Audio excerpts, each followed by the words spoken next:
جو نقل و حرکت ہے دعوت کی، اس میں بنیادی اور پہلی مشق اسی کی ہے کہ ہماری اندر کی طاقت مضبوط ہو جائے، ہمارا ایمان مضبوط ہو جائے. اس لیے صرف بے نمازی کو نمازی بنانے کی محنت نہیں ہے. بعض مرتبہ ایسا بھائی ہم تو نماز پڑھتے ہیں، ہم روزہ رکھتے ہیں، اب جو نہیں پڑھتے ان کے پاس آپ جاؤ. صحیح بات ہے کہ ان کے پاس بھی جانا ہے، لیکن جتنا وہ محتاج ہے اتنا میں بھی محتاج ہوں. جب تک ہمارے پاس ایمان کا کمال پیدا نہیں ہوتا وہاں تک ہم اس کے محتاج ہیں کہ ہم اپنے ایمان پر محنت کر کے اس ایمان میں طاقت پیدا کریں، ایسی طاقت پیدا کریں جو ایمان ہمیں جہنم سے بچا کر جنت تک پہنچا دے. اس لیے کہ دنیا میں آدمی کسی بھی سطح پر پہنچا ہوا ہو، دینی لیول سے یا دنیاوی لیول سے یا کسی بھی لیول سے آدمی کسی بھی سطح پر ہو، وہ اپنی کامیابی یا ناکامی کا فیصلہ نہیں کر سکتا کہ میں کامیاب ہو گیا یا ناکام ہو گیا. کامیابی اور ناکامی کا فیصلہ تو قیامت نہیں ہوگا.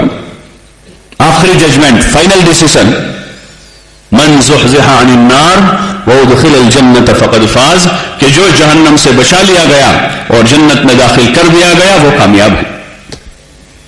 کہ آخری فیصلہ وہی ہوگا. اسی لیے صحابہ ڈرتے تھے، اور یہی مومن کی خوبی ہے کہ مومن نیکیاں کر کے ڈرتا ہے کہ کہیں اس میں غلطی نہ ہوئی ہو، کہیں اس میں بھول نہ ہو، کہیں اس میں کمی نہ ہو، کہیں اللہ کی شان کے مناسب ہے یا نہیں ہے، اس پر آدمی ڈرتا ہے. جب ایمان اندر پختہ ہو جاتا ہے تو پھر آدمی اچھے اچھے کام کر کے بھی آدمی ڈر کی کیفیت کے ساتھ جیتا ہے کہ کہیں میرا یہ عمل بارگاہ خداوندی میں مردود نہ ہو جائے. اس کی قبولیت کے لیے آدمی کوشش میں لگا رہتا ہے. جب اندر ایمان ہوتا ہے اور جب اندر ذوق ہوتا ہے تو آدمی مطمئن ہوتا ہے. جیسا ویسا بھی کم عمل کر کے بھائی اپنے تو ایسے لوگ ہیں، بھائی دنیا دار لوگ ہیں ہم تو، اللہ نے تھوڑا دنیا دار بنایا تو اس نے تو دین دار بننے کو کہا ہے. اس جملے سے آدمی قیامت میں چھوٹے گا نہیں. یہ دھوکہ ہے کہ ہم تو دنیا دار لوگ ہیں، ٹوٹی پھوٹی پڑھ لیتے ہیں. بس اللہ نے ٹوٹی پھوٹی پڑھنے کو کہا ہے. کہتے ہیں تو بازو لوگ ہم تو ٹوٹی پھوٹی نماز پڑھ لیتے ہیں، بھائی ایسے ہی لوگ ہم تو. یہ عذر چلیے، یہ تواضع نہیں ہے، یہ تواضع نہیں ہے. اللہ نے ایسا رہنے کو نہیں کہا ہے جیسے ہیں. اللہ نے تو کہا کہ اچھا سے اچھا آدمی بنے، ایمان میں کمال پیدا کریں، عبادت میں کمال پیدا کریں، تقوی میں کمال پیدا کریں، اپنی دعوت میں کمال پیدا کریں، اپنی نماز میں کمال پیدا کریں. کمال پیدا کر کے اچھی سے اچھی نماز پڑھ کے آخری قاعدے میں کہے اللہم انی ظلمت نفسی ظلما کثیرا. یہ نہیں کہ آدمی نماز کو توڑ موڑ کے کبھی جماعت سے پڑھ لی، کبھی قضا کر دی، کبھی چھوڑ دی اور پھر کہے گا ٹوٹی پھوٹی پڑھ لے گا اللہ قبول کر لے گا. اللہ ٹوٹی پھوٹی قبول نہیں کرے گا. اس نے خود کہا ہے حدیث پاک میں، حضور صلی اللہ علیہ وسلم کے بعد نماز اچھی نہیں پڑھی جاتی تو نمازی کے سر سے ایک بالش بھی اوپر نہیں جاتی ہے، اور وہ نماز بد دعا دے کر جاتی ہے ضیعک اللہ کما ضیعتنی، کہ خدا تجھے برباد کرے جیسے تو نے مجھے برباد کیا. تو وہ نماز کامیاب نہیں کروائے گی، اس کو بنانا پڑے گا. جیسے آدمی اپنے کپڑوں کو سنوارتا ہے، اپنے کھانے کو سنوارتا ہے، اپنی سواری میں خوبی پیدا کرتا ہے کہ 19-20 نہیں چلاتا ہے، ایسے آدمی اپنے ایمان میں، اپنی عبادت میں، اپنے تقوی میں، اپنے نیک اعمال میں 19-20 نہ کریں، پورا 20 کریں. یہ نہیں چل جائے گا. ہم تو ایسے ہی لوگ ہیں، ہم تو دنیا دار لوگ ہیں، بس اتنا ہی ہو جاتا ہے تو بہت ہیں. یہ ساری چیزیں قیامت میں پچھتاوے کا سبب بنے گی. ہاں، اس لیے عرض کیا جاتا ہے کہ بھائی راہ خدا میں آدمی نکلیں، وہاں جا کر ایمان کی مشق کریں، نماز کی مشق کریں، صحیح علم لیں، ذکر کی مشق کر کے اللہ کا دھیان پیدا کریں، تواضع اور عاجزی کی آدمی مشق کریں، تواضع کی مشق کریں، اور اخلاق کی اور حقوق کی ادائیگی کی آدمی مشق کریں. یہ ساری چیزیں مشق چاہتی ہیں. آدمی چاہے کتنا سینئر بزنس مین ہے لیکن اس کو گاڑی چلانا تو سیکھنا ہی پڑے گا.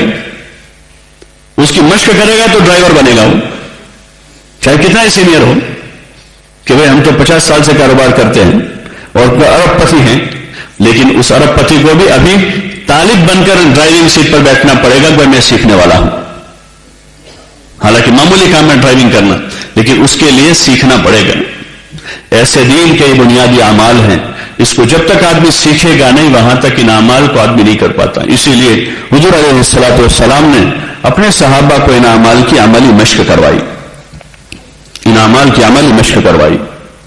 اور پھر ہر زمانے میں سلسلہ رہا کہ اپنے بڑوں نے چھوٹوں کو ایمان کی، نماز کی، اخلاق کی مشق کروائی اور پھر ان کو ایک زندگی گزارنا سکھایا ہے۔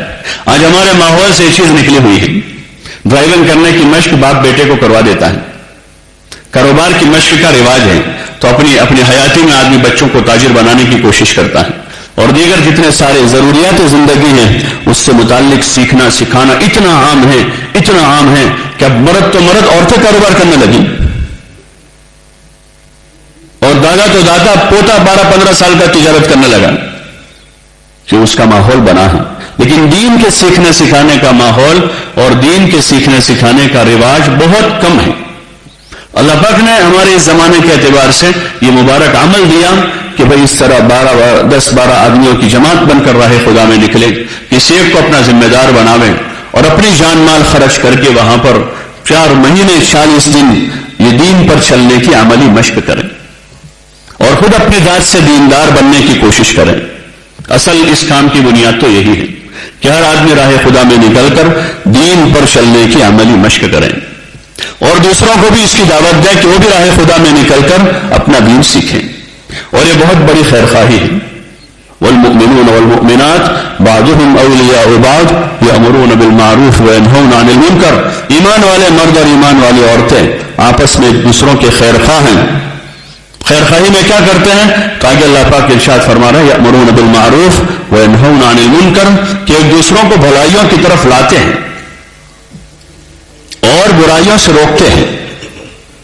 یہ صفت ہے خیر خواہی کی، اور یہ بڑی خیر خواہی ہے، یہ بہت بڑی خیر خواہی ہے کہ ہم آپس میں ایک دوسروں کو خیر اور بھلائی کی طرف بلاویں، اعمال کی طرف بلاویں، اخلاق کی طرف بلاویں، آخرت کی طرف بلاویں، اللہ کی طرف دعوت دیں، حضور علیہ السلام کے مبارک طریقے کی طرف بلاویں۔ یہ بڑی خیر خواہی ہے، یہ بڑی خیر خواہی ہے۔ اس لیے کوشش کرنی ہے کہ راہ خدا میں نکل کر ہم اپنے دین پر چلنے کی عملی مشق کریں۔ جو بندے ابھی جا رہے ہیں اللہ پاک انہیں مبارک کرے، ان کا سفر آسان فرماوے، قبول فرماوے، اور جو اس وقت نہیں جا رہے ہیں وہ بھی نیت یہ بنا کر سنیں کہ ہمیں قریب میں انشاءاللہ اپنی ترتیب بنا کر اپنے لیے راہ خدا میں نکلنا ہے۔